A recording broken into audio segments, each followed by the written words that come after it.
ამერიკის შეერთებული შტატების მოქმედმა პრეზიდენტმა ჯო ბაიდენმა ვაშინგტონში სახელმწიფო დეპარტამენტის შენობაში თავისი ადმინისტრაციის საგარეო პოლიტიკა შეაფასა.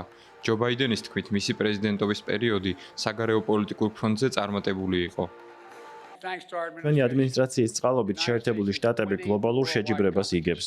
ამერიკის შეერთებული შტატები ახლა უფრო ძლიერია, ვიდრე 4 წლის წინ იყო. ჩვენი ალიანსიც უფრო ძლიერია, ჩვენი მეტოქეები კი უფრო სუსტები.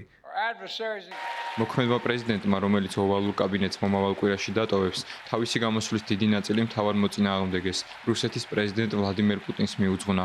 ბაიდენი აღნიშნავს, რომ მისმა ადმინისტრაციამ პუტინს უკრაინაში რეალური წარმატების მიღწევასა და დასავლეთის ერთიანობის რღვევაში ხელი შეუშალა.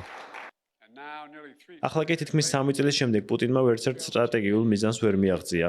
მან ვერ შეძლო უკრაინის დამორჩილება, ვერ დაარღვია ნატოს ერთიანობა და ვერ მოახერხა დიდი ტერიტორიების დაპყრობა.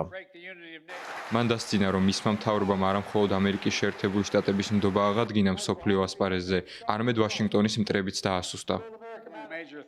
მთავარი ავტორიტარული სახელმწიფოები ირანი, რუსეთი, ჩინეთი, ჩრდილოეთი კორეა ერთმანეთთან მჭიდროდ არიან დაკავშირებული, თუმცა ამას აკეთებენ არა სიძლიერის, არამედ სისუსტის გამო. ამრიგად, როდესაც ახალი ადმინისტრაცია დაიწყებს მუშაობას, ამერიკის შეერთებული შტატები ამ ქვეყნებთან დაკავშირებით უფრო ძლიერი იქნება, ვიდრე 4 წლის წინ იყო. ბაიდენმა ხაზგასმით აღნიშნა, რომ სამუშაო არ დასრულებულა და უკრაინის მხარდაჭერა კვლავაც უნდა გაგრძელდეს. მომდევნო კვირაში ოვალურ კაბინეტს შეერთებული შტატების არჩეული პრეზიდენტი დონალდ ტრამპი დაიკავებს. ტრამპის შეხედულებები რუსეთ-უკრაინის ომთან დაკავშირებით სრულად განსხვავებულია, ხოლო მისი ინაუგურაციის შემდეგ გახდება ცნობილი, როგორი იქნება უკრაინის მიმართ შეერთებული შტატების პოლიტიკა მომდევნო 4 წლის განმავლობაში.